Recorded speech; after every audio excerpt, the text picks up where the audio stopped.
I guarantee that in 5 years' time, you will have something that's so valuable. If you need to make some sales, you just turn on the tap of the personal brand. We want to be unlike most businesses that push for business. We want to be training our brain to pull business towards us. Joe Wicks has done this so spectacularly well.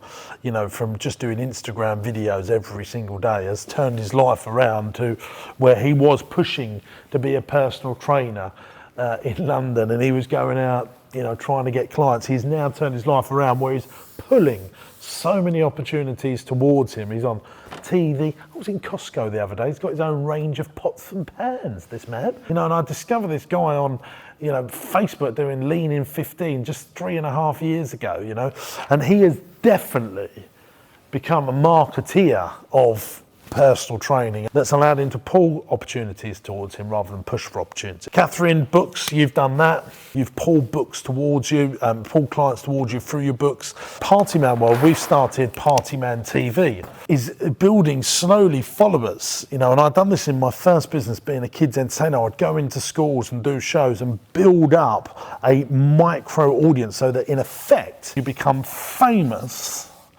to a few. Not famous to the world, but famous to a few. And that is what you've got to be thinking about if you want to go down this approach. So this is the old way of how people, or the most way, should I say, shoppers, people looking, searchers and shoppers.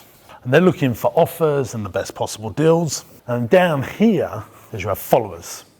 And this is how you start in entry to market.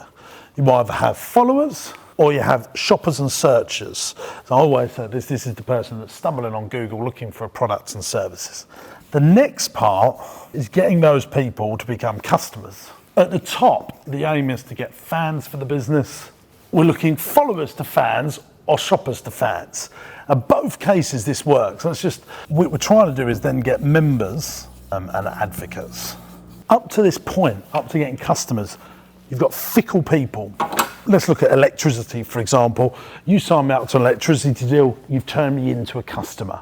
Someone then comes along and says, hey, I can do your electricity for cheaper. You then become a shopper again, looking for these new offers. Mortgage rates, for example, you know, every 2 years, someone says, I can do your mortgage rate, your finance for cheaper.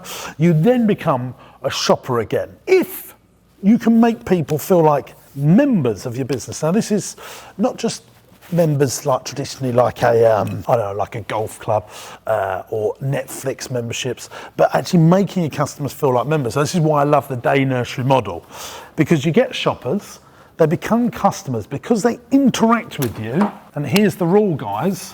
As soon as someone interacts with you 4 or more times, they start feeling like a member of your business. So we've got to get people to interact with us more than 4 times as quickly as possible to make them feel like members. So let's use that Costco analogy again. Costco is a wholesaler, but they make you feel like a member. I can't work it out why people are so loyal about Costco, because it's a warehouse full of stuff that you can buy anywhere else. But they give you this card and they check your membership on the way in, and they won't let you come in unless you're a member. And people like to tell people about their deals at Costco.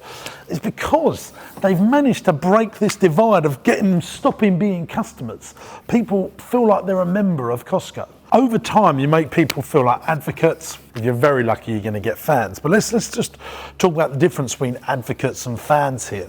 A fan goes around and tells the world about you, and an advocate is happy to recommend you when asked. So in most cases, people are going to have really strong advocates. Very rarely do you get fans. Like football teams have fans, like where they're wearing stuff, you know. Nike have fans, Disney have fans. Very rare that businesses get that. This is a problem when you sell cars, for example. People only need you once every 3 years or something like that. But private schools, your place of work, you feel like a member of where you work. Supermarkets are really good at doing this. Like most people very rarely hopscotch between supermarkets. There are some exceptions to the rule, but most people go, yeah, no, I go to Sainsbury's most regularly, I go to Tesco's most regularly. And they work really hard through Nectar points, Tesco Club Card points to get you back in, to get you to transact more than 4 times so that they get you to feel like a member. It's how human beings work. There's a great story about this guy that's got a restaurant in New York City and he uses different colour napkins. You come in and he's like, oh, is this your first time here? You get a white napkin. He sits you down and then all the staff know that that's their first time there. And then they go up to them and say, hey, have you had a really good meal today? Brilliant. Look, we'd love you to come in to lunch on us next week. What? Yeah, all the food, just pay for your drinks. Give you, and they leave and they gives them a voucher. They come back, oh, you've got this voucher your second time. Give them a yellow napkin. Say no, but this is their second time. Have you ever really got, oh, we're doing a special dinner night now and a special wine tasting night next week. Hey, why don't you come along as guests on us? Okay.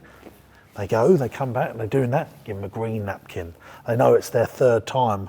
Oh, by the way, we're doing something else. Give them the thing. They come in, they give them a red napkin. Got them 4 times. They've transacted with them 4 times, so that they're now in. They feel like a member.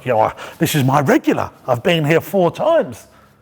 And it's then, once you've achieved that, they come up to there. Then, if you get something wrong, they're actually okay to tell you you've got something wrong so that you can put it right. If you get something wrong down here, you're far more likely to just jump back down there.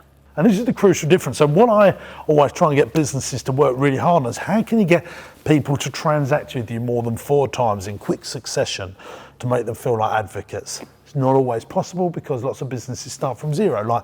So over here, this would be so that's a traditional way. So let's use the Joe Wicks scenario again here. He wants to sell pots and pans. So he's got an option. He can get on a plane, go to China, find some factories in China, put it all on Amazon and compete with everyone else and just hope he gets through. And over 10 years, people go, God, they're the best pots and pans ever. Maybe 20 years, maybe 30 years, 35 years before Disney started really making some money, 30 years before Apple really started making some money. I mean, this is how long it really takes, Or you could go here and go, actually, I'm going to spend 5 to 7 years on building me as an industry leader. And I think that's realistically the sort of time that it takes.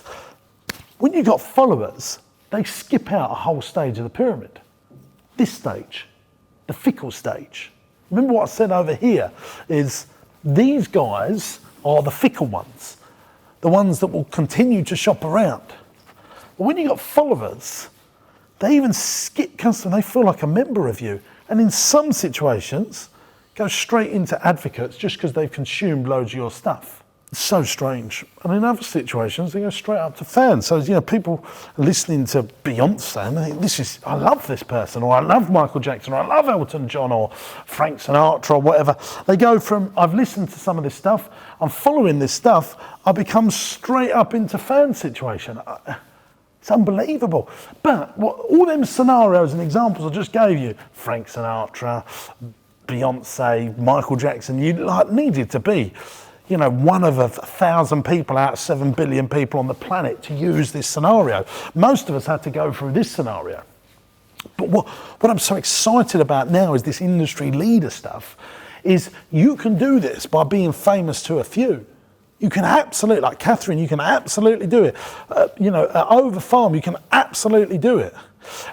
You could do content about farming every single day, make your own little YouTube show, start bringing out some books, and you think this is all like the kids' books about farming. If you kept on it to the level that I'm keeping on it on I guarantee on my James Sinclair stuff, I guarantee that in 5 years' time, you will have something that's so valuable, if you need to make some sales, you just turn on the tap of the personal brand. Mark, I absolutely believe if you keep going on it in 5 years' time, you'll have that in the legal world as well. But here's the great thing, you're famous to a few. You're not famous to the masses, that's why it's possible.